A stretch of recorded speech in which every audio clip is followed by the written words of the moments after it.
আজকে আমি একটা বলতে পারেন রেয়ার জিনিসই ভর্তা করব। বাংলাদেশে এটা খুব অ্যাভেলেবেল হইলেও এখানে সচরাচর অত একটা পাওয়া যায় না, মাঝে মাঝে পাওয়া যায় আর কি।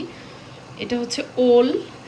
ওল হচ্ছে আপনাদের ভাইয়ার খুব পছন্দ, মুরগির মাংস দিয়ে রান্না করলেও পছন্দ করে, আবার শুধু শুধু সেদ্ধ করে পেঁয়াজ কাঁচামরিচ দিয়ে ভর্তা করলেও অনেক পছন্দ করে।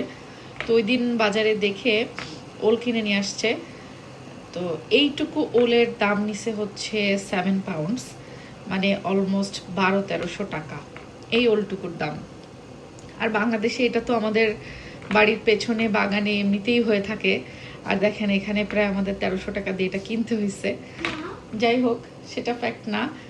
তো জিনিসটা পাওয়া গেছে, এটাই অনেক পছন্দের জিনিস। এটা এখন আমি সেদ্ধ করে ভর্তা করে দিব আপনাদের ভাইয়াকে। ইয়েস বাবা। ওয়াও, আমার মেয়ে তো সেই লাগছে। হ্যাঁ, মাশাআল্লাহ মাশাআল্লাহ মাশাআল্লাহ। তুমি একা একা শাওয়ার করছো, একা একা রেডি হইছো? Very very good. ওই যে তোমার চাচু তোমাকে কোথায় জানি নিয়ে যাবে, তোমার একটা পছন্দের জিনিস, মানে খাওয়ার জিনিস পছন্দ করো। নো নো নো, আর একটা জিনিস আছে। যাও, তোমার চাচু বলেনি তোমাকে? তোমার বাবা যাচ্ছে তো। ওয়াও, তুমি এই প্যান্টটা পরেছো? খুবই সুন্দর হয়েছে। এই প্যান্টগুলো পরে ফেলো, এই প্যান্টগুলো যতগুলো আনছিলাম আরো কয়েকটা আছে। Yeah, I was looking for like a jeans that matched the shirt, and then I looked at this one and I thought, yeah, this works. খুবই সুন্দর হয়েছে। Wow শেজা। And then the cap. হ্যাঁ, সুন্দর হয়েছে। It's Good. giving. I'm serving. I'm serving and ও তোমাকেও করে দিতে হবে? আচ্ছা, দেখেন এটাকে গোসল দিতে হবে। literally, guys, I'm eating and I'm leaving in no crumbs. ওরে বাবা রে বাবা, এইটুকু পয়সা অ্যাড করতে হবে না, যাও। আচ্ছা, তোমাকে শাওয়ার দিয়ে দিব, ছোটটাকে এবার গোসল দিতে হবে, দুপুরও হয়ে আসতেছে। I need to. গুড, তুমি যে নিজে নিজে সেরেছো গোসল, This is my second very time good. doing it. ফুলটা ভালো শক্ত, কাটতে গিয়ে হেভি কষ্ট হয়েছে।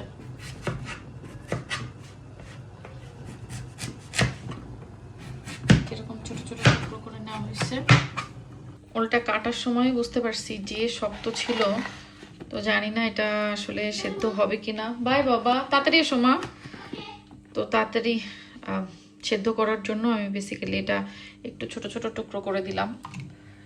আর আগে দেখতাম আমাদের বাসায় বাগানে যে ওল হইতো আর কি, আম্মু হচ্ছে ভাতের মধ্যে দিয়েই সেদ্ধ করে নিত, ভাতের উপরে দিয়ে।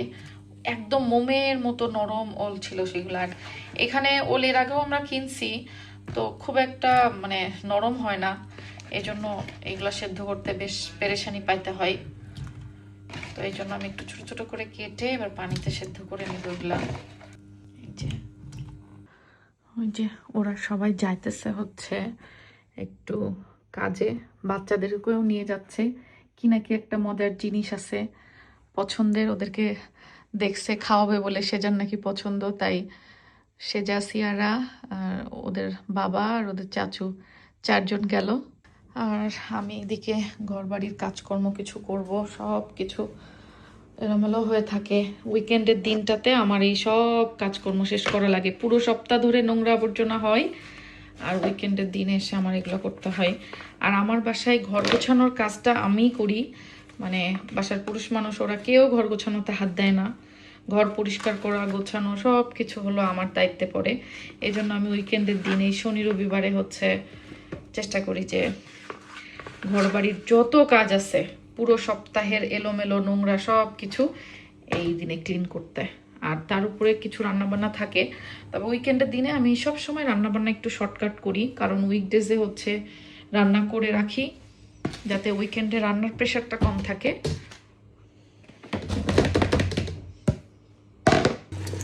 ডিম ভাজি বেশি করে পেঁয়াজ মরিচ দিয়ে, আর সাথে হচ্ছে এই যে ওল ভর্তা।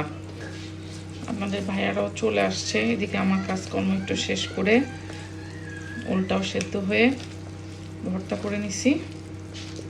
দেখি সরষের তেলটা ঢালো তো, তোমার খুব পছন্দের জিনিস। হ্যাঁ সেই, হ্যাঁ বাংলাদেশে এগুলো আসলে কত অ্যাভেলেবেল, আর আমরা এখানে কি করি এগুলার জন্য, আল্লাহ রে আল্লাহ।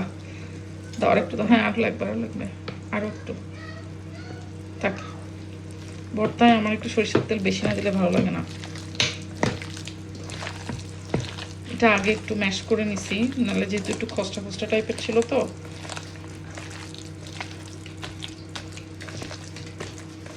এই যে মজার ভর্তা, এই ভর্তাটা যে মজা হয়েছে কিন্তু জানো, মানে খসটা যতটা ভাবছিলাম বাট টেস্টটা বেশ ভালোই মজা হয়েছে। হ্যাঁ, আর সাথে হচ্ছে ডিম ভাজি দিয়ে সেই মজার খাবার দাবার আজকে। আমি চিয়া সিড ভিজায় রাখছিলাম, তো এই চিয়া সিডটা দিয়ে এখন হচ্ছে শরবত বানাবো। আজকে একটু রোদও পড়ছে, বেশ ভালো গরম। তো যেহেতু আপনাদের সুজন ভাই আর শোভন ওরা বাইরে কাজ করতেছে, তাও ভাবলাম যে এখানে হচ্ছে একটু পিঙ্ক সল্ট দিলাম সামান্য, আর দিব হচ্ছে কিছুটা লেবুর রস। এবার এটাকে ভালো করে একটু গুলাই নিব। লুকস ইয়ামি, তুমি খেতে চাও এই শরবতটা? No. কেন? It looks like mini eyes. Chia seed দেখতে এমনই হয়। Oh, okay. আমি আমার জন্য 1 মগ আগে আলাদা করে রাখলাম, কারণ আমি হচ্ছে সুগার খাবো না। তো এইটার মধ্যে আমি অল্প করে সুগার দিব। তো ওদের সুগারে তো সমস্যা নাই, সো ওদেরকে একটু সুগার দিয়ে দিব অল্প করে, মানে নিম্বু পানি টাইপের হবে ওদের জন্য। আর আমারটাতে শুধু লেমন আর পিঙ্ক সল্ট দিয়ে চিয়া সিডের শরবত করছি।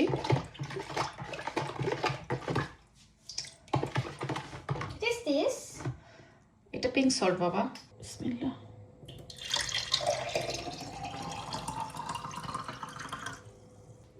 চিয়া সিডের শরবতটা খেলে, বিশেষ করে লেবু আর পিঙ্ক সল্ট দিয়ে যদি একটু খাওয়া যায়, জান প্রাণ যেমন শান্তি হয়, তেমন হচ্ছে পেটও কিন্তু অনেক সময় ভরা থাকে।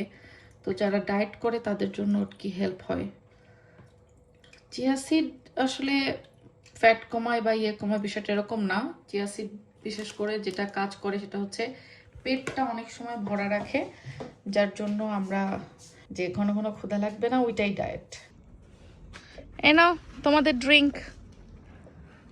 আসো আসো, আরে খেয়ে ফেলো। এটা হচ্ছে আমার ড্রিঙ্ক। কেমন রোদ আজকে? ওদের কাজ মোটামুটি ডেকের শেষ প্রায়, তো এখন গার্ডেনের এই যে এই মাটিটাটি এখানে এই জায়গাটা ঠিক করার কাজ শুরু করছে। তো এখান থেকে যে মাটি উঠছিল সেই মাটিগুলোর মধ্যে একটু খোয়াটোয়া আছে অনেক। তো এই যে চৌবাচ্চাটা নিচের দিকে হচ্ছে এই খোয়াগুলো চেলে যতটুকু মাটি বের করা যায় দিয়ে দিচ্ছে, আর উপর দিকে হচ্ছে পরে সার মাটি নিয়ে এসে দিবে। ওটা কিনতে হবে ওই মাটি। চৌবাচ্চাটা ভরতে তো অনেক মাটি লাগবে। কালকে রাত্রে হিসাব করলা কতটুকু মাটি জানি লাগবে এই চৌবাচ্চাটা ভরতে?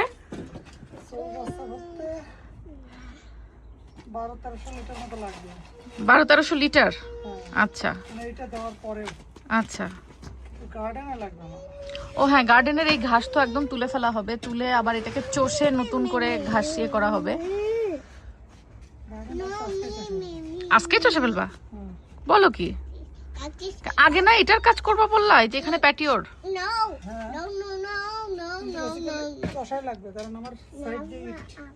তো গার্ডেন চষার আগে তো ওই নোংরা আবর্জনা ফেলতে চাইতে হবে তোমাদেরকে। ফেলাই আসো একবারে।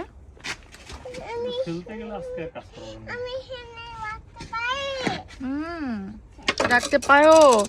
আর আমি আর সিয়ারা হচ্ছে আমাদের এই সুইংটার মধ্যে বসে আছি। অনেক রোদ বাবা, তুমি রোদের মধ্যে যাও না, এই মাটি চালাও অনেক কষ্ট। আর এই মাটি সহ তো এত কিছু তো কোথাও ফেলা যাবে না, এদেশে তো ফেলানোর জায়গা নাই। তো ওই জন্য ওরা প্ল্যান করছে যে যতটুকু পারে চেলে নিয়ে মাটিটা এর মধ্যে দিয়ে দিবে, আর পাথর টাথরগুলো পরে আবার গাড়িতে করে ফেলতে চাইতে হবে আরেক জায়গায়। এগুলো করে তুমি নিয়ে যাবে না ফেলার জন্য? এই দেশে অনেকে জিজ্ঞাসা করেন না কমেন্টে, যাপু এইসব জিনিসপত্র যেগুলো তোমরা নতুন লাগাও, পুরাতনগুলা কি করো, এগুলো সেল করা যায় কিনা, বা এই যে মনে করেন জানলা দরজা চেঞ্জ করলাম আমরা, ওইগুলা কোনো কিছু এখানে সেল করা যায় না, এগুলো সব ডাম্প করতে হয়, এবং ডাম্প করার জন্য আবার আলাদা চার্জ দিতে হয় যারা এসে এই ডাম্পিং জিনিসগুলো নিয়ে ফেলাই দিবে। তো নিজের যদি একটু বড় গাড়ি থাকে অনেক সময় নিজের গাড়ির পেছনে করেও ওইগুলা নিয়ে গিয়ে নির্দিষ্ট একটা জায়গা আছে কাউন্সিলের, ওই জায়গায় গিয়ে ফেলে রেখে আসা যায়। আর নিজের গাড়িতে যদি না আটে তখন আবার ওই যে ডাম্পিং করা, ওই গাড়ি ভাড়া করে ওদেরকে টাকা দিয়ে এইসব মাটি বলেন আর লোহা লক্কর বলেন আর যেটাই বলেন সব ফেলানোর জন্য খরচ করতে হয় আবার।